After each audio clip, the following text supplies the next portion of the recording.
जय मूल्यवासी साथियों, आज मैं आपके सामने पॉलिटिकल पार्टी और फ्रंटलाइन लीडर इस रेफरेंस में आपके सामने कुछ महत्वपूर्ण बातों को रखना चाहूँगा। जैसे कि हमने अभी लगभग 4-5 दिनों के वीडियो के अंदर जो पॉलिटिकल कॉन्शियसनेस इसके बारे में डिस्कशन किया था, पॉलिटिकल कॉन्शियसनेस के बारे में डिस्कशन किया था और बाबा साहब डॉक्टर अंबेडकर के द्वारा जो मैनिफेस्टो लिखा गया था उसके ऊपर हमने डिस्कस किया था और बाबा साहब के रिज़ाइन के ऊपर डिस्कस किया था। और उसके बाद इंडिया में किस तरह से ब्राह्मणों के द्वारा जो सोशल लेवल पर, रिलीजियस लेवल पर किस तरह से काम हुआ ब्राह्मणों के द्वारा तथा ब्राह्मणों के संगठनों के द्वारा, ब्राह्मणों के और उनके संगठनों के द्वारा किस तरह से काम हुआ, इसके ऊपर हमने विस्तृत जानकारी दी, चर्चा की और कुछ एविडेंस के साथ ही बात रखने की कोशिश की। अभी आज हम उसी को आगे बढ़ाते हुए आज मैं आपके सामने हमारे मैसूर के इवनिंग कॉलेज के, मैसूर यूनिवर्सिटी के इवनिंग कॉलेज के प्रोफेसर डॉक्टर वी षणमुगम, इनका जो बुक है हिंदू हेजेमनी, इस बुक का रेफरेंस देते हुए इस बुक का एक दो महत्वपूर्ण पैराग्राफ यहाँ पर आपके सामने रखना चाहूँगा, जो कि काफ़ी अहम जानकारी यहाँ इस बुक में उन्होंने दी है। एसोसिएट प्रोफेसर है और इन्होंने जो जानकारी यहाँ पर दी है वो काफ़ी महत्वपूर्ण है।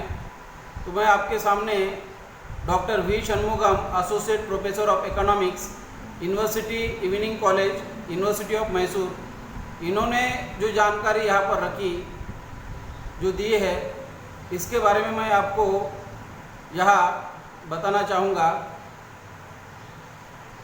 वो लिखते हैं, all the PM, Prime Minister of India, who have completed 5 years of term in office are all Brahmins। जितने भी अभी तक प्राइम मिनिस्टर बने हैं और जिन्होंने 5 साल का टर्म कंप्लीट किया है वो केवल ब्राह्मण हैं। For instance mister Jawaharlal Nehru, Indira Gandhi, Rajiv Gandhi, PV Narasimha Rao from the Congress, Atal Bihari Vajpayee from BJP, except doctor Manmohan Singh of Congress. अब ये मनमोहन सिंह खत्री है। These frontline leaders belonging to the 15% upper caste Hindu minority people that form the upper part of the Indian social order, Brahmin, Kshatriya, वैश्य, इनमें से ही जो वर्ग है वो वर्ग फ्रंटलाइन लीडर है।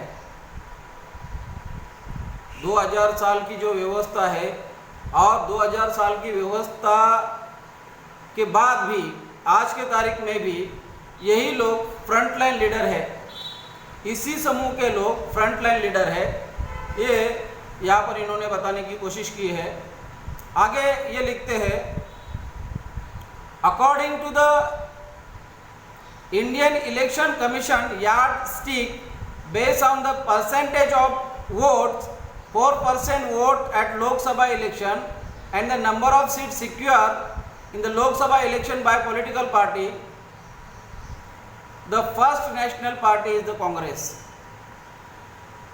4% वोट की रिक्वायरमेंट है तो नेशनल पार्टी के लिए तो फर्स्ट नेशनल पार्टी कांग्रेस बताया, second BJP, third communist. The frontline leader of all these political parties are Brahmin. यहाँ पर भी सारे के सारे फ्रंटलाइन लीडर जो है वो ब्राह्मीण हैं। अभी इन्होंने आगे बताया how this upper caste Hindu minority people who constitute only 15% of the Indian population are able to build these political parties and capture political power is an interesting question। ये लोग किस तरह से 15% होने के बावजूद भी पॉलिटिकल पार्टी बनाते हैं एंड पॉलिटिकल पावर को कैप्चर भी करते हैं, ये सबसे बड़ा इंटरेस्टिंग सवाल है। अभी आगे, according to the constitution the majority of MPs of the Lok Sabha uniting together can form a government. Constitution के तहत जो इलेक्टेड MP है वो लोग मेजॉरिटी MPs मिलके यूनाइट होके वो गवर्नमेंट बना सकते हैं।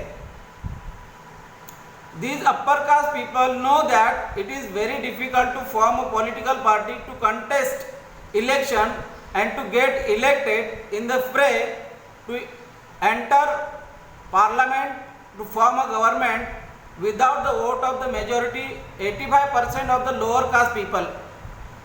अभी उनको ये मालूम है, ये 15% लोगों को ये मालूम है कि 85% लोगों के विदाउट उनके सपोर्ट वो लोग आ नहीं सकते। तो उन्होंने क्या करना सोचा, hence this upper caste people Manuvadi political party leader allow the 85% majority lower caste people who are the SC, ST, OBC and religious minority to join their party and open a separate unit in their party for these people। अभी इन्होंने क्या किया, उनके party में SC, ST, OBCs के minorities के लोगों को लेना शुरू किया। अभी कैसे लिया इन्होंने, for example in Congress they have SC, ST cell and for others like OBC there is an OBC cell, and for religious minority there is the RM cell, religious minority cell। in BJP there are SC, ST मोर्चा एक, backward caste मोर्चा दो and minority Morcha etcetera. तो इस तरह से इनके SC, ST, OBCs के लिए इन्होंने इस तरह से सेल एंड मोर्चा बनाए हुए हैं। To organise this people of this communities and to make their leader adopt their parties ideology that is Manuvad. अभी इस तरह से उनके लीडर को SC, ST, OBCs के लोगों को leader adopt to organize the people of these communities and to make their leaders adopt their party's ideology। Party का आइडियोलॉजी उसने अडॉप्ट करना चाहिए। SC, ST, BCs and minorities के लोगों ने पार्टीज का आइडियोलॉजी अडॉप्ट करना चाहिए। इस तरह से उसको गाइडलाइन प्रोवाइड की जाती है। To organise the people of these communities and to make their leader adopt their party ideology that is मनुवाद। ये जो मनुवादी आइडियोलॉजी है, ब्राह्मणवादी आइडियोलॉजी है, वो उसने एक्सेप्ट करना चाहिए। इस तरह से काम होता है। और आगे the SC, ST, OBC and religious minority leader enter this party cell as a bulls and come out as oxen। जो SC, ST, OBCs के जो लीडर है इसके अंदर घुस जाते हैं सांड के तरह, सांड के जैसे ये लोग अंदर घुस जाते हैं और ऑक्सीजन की तरह वो बाहर आते हैं। जो बैल, जिसको बैल कहा जाता है, जो कि पुल्लिंग और कैरिंग हैवी लोड के लिए ही केवल उसको यूज़ किया जाता है। तो इस तरह से, but unfortunately their followers are ignorant of what has happen. और इसी तरह से उनके जो फॉलोअर्स है उनको इस बात की, आउट ऑफ देयर इग्नोरेंस, उनको इस बात की जानकारी नहीं होती, उनको अंधेरे में रखा जाता है। इस तरह से सारे के सारे पार्टी के जो लीडर है वो अपर कास्ट है, ब्राह्मण है। तो इस तरह से इन्होंने यहाँ पर ये बात बताई, जो कि बाबा साहब डॉक्टर अंबेडकर मैनिफेस्टो में लिख रहे थे कि हम इन पार्टियों को साथ नहीं, अलायंस नहीं करेंगे, इनके साथ नहीं जाएंगे। और आज हमारे सामने क्या दिखाई दे रहा है? आज हमारे सामने यही दिखाई दे रहा है कि ब्राह्मणों के द्वारा, उनके पॉलिटिकल पार्टी के द्वारा, उनके ऑर्गेनाइजेशन के द्वारा, उनके सोशल ऑर्गेनाइजेशन के द्वारा, उनके स्पिरिचुअल ऑर्गेनाइजेशन के द्वारा हर तरह का उन्होंने, हर तरह के ऑर्गेनाइजेशन को उन्होंने सामाजिक लेवल पर,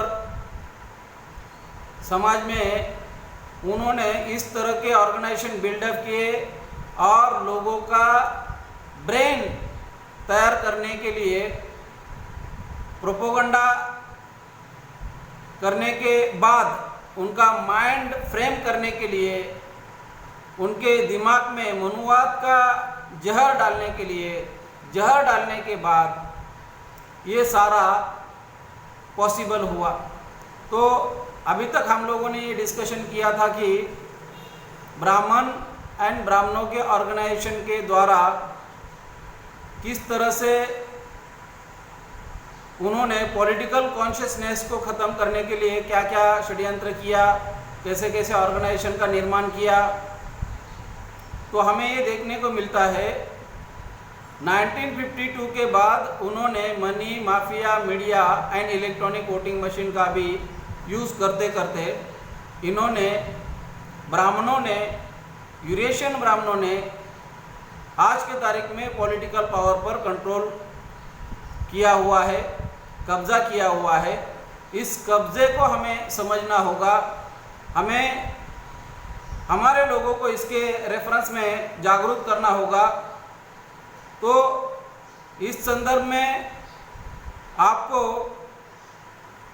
आज के इस वीडियो में इतनी ही बात मैं यहाँ पर कहना चाहूँगा कि किस तरह से इन्होंने, ब्राह्मणों ने पॉलिटिकल पावर को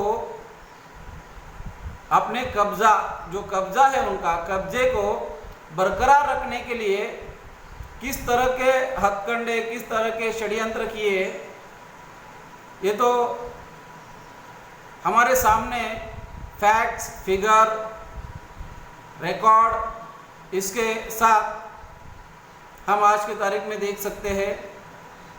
ये इसलिए हमें हमारे लोगों को जागरूक करना होगा, जोड़ना होगा, हमारे लोगों को उनके प्रभाव से बाहर निकालना होगा, लाना होगा।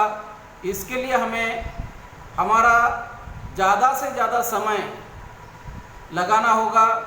हमें इन लोगों के जितने भी षड्यंत्र है, षड्यंत्रों को लोगों में उजागर करना होगा। हमारा time, talent, work, money, skill, हमें इनिशिएटिव करना होगा। तब जाके हमारे जो SC, ST, OBC, माइनॉरिटीज़ के लोग हैं, इनको ये सारा क्लियर हो सकता है, वो हमारे साथ आ सकते हैं। हमें ये सारा करना होगा। आज के इस वीडियो में मैं अपने आपके सामने इतनी ही बात रखना चाहूँगा। धन्यवाद।